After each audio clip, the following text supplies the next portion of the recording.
আসসালামু আলাইকুম। আশা করি সকলেই ভালো আছেন।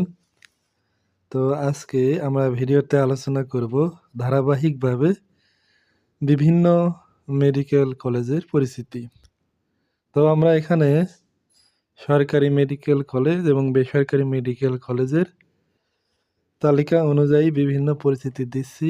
তার ধারাবাহিকতা আজকে এই বিখ্যাত কলেজটি আমরা তুলে ধরছি। তোমাদের যাদের স্বপ্ন আছে যে মেডিকেলে ভর্তি হবে তাদেরকে আমি রিকোয়েস্ট করব অবশ্যই ট্রাই করবে সরকারিতে চান্স পাওয়ার এবং এর জন্য মন প্রাণ দিয়ে চেষ্টা করতে হবে। দেখো, যদি বেসরকারিতে পড়ো তোমার কিন্তু অর্ধ কোটি টাকা খরচ হবে। তাই ইন্টারমিডিয়েট পাস করার পরেই বা যখনই ইন্টারমিডিয়েটে উঠবা তখনই রিকোয়েস্ট থাকবে তখন যত টাকাই খরচ হোক ভালোভাবে পড়তে, দরকার হয় প্রাইভেট পড়বে, কোচিং করবে বা যেভাবেই হোক তোমাকে কিন্তু সরকারিতে চান্স পেতে হবে। কারণ সরকারিতে টাকা অনেক কম লাগে তোমরা জানো, এবং এখানে কিন্তু ইন্টার্নি ভাতা দেওয়া হয় 1 বছরে 2,40,000 টাকা। অর্থাৎ দেখা যায় যে প্রায় তুমি যদি সরকারিতে না পড়ে বেসরকারিতে পড়ো প্রায় তোমার 1 কোটি টাকা লস হয়ে যাবে। তো এরকম লস কি তুমি হতে দিবে?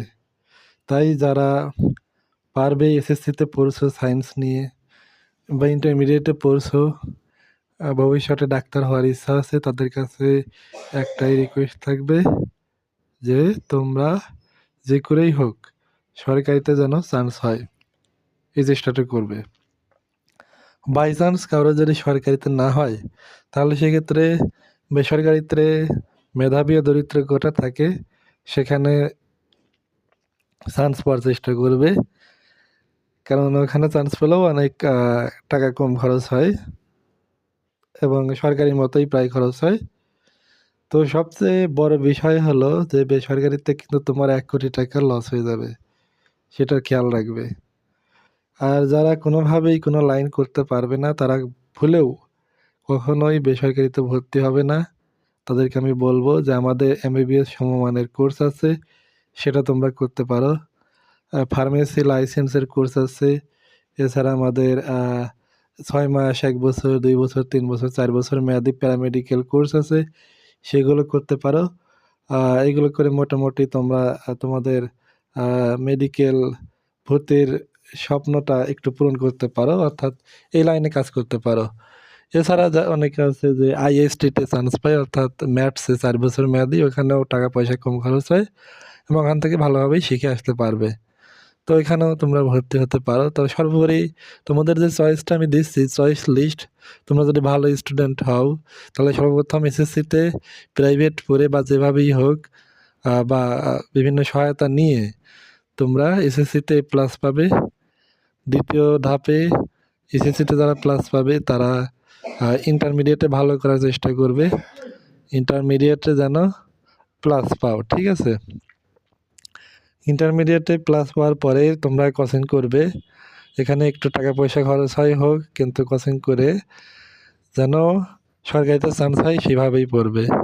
বাই এনি চান্স যদি সরকারিতে চান্স না হয় সেক্ষেত্রে তোমরা চেষ্টা করবে বেসরকারিতে দরিদ্র মেধা কোটায় পড়ার জন্য।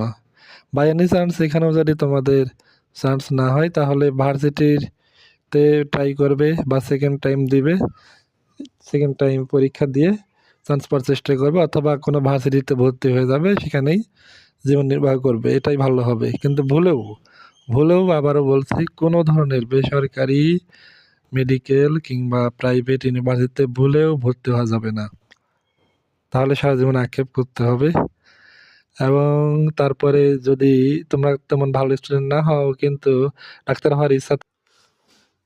হওয়ার ইচ্ছা আছে, সেক্ষেত্রে তোমরা প্রথমেই এসএসসি পাস করে অথবা 8 পাস করেই প্যারামেডিকেলে ভর্তি হয়ে যাবে এবং দ্রুত কোনো ফার্মেসির দোকান দিয়ে দিবে বা অন্যান্য ব্যবসায় ঢুকে পড়বে।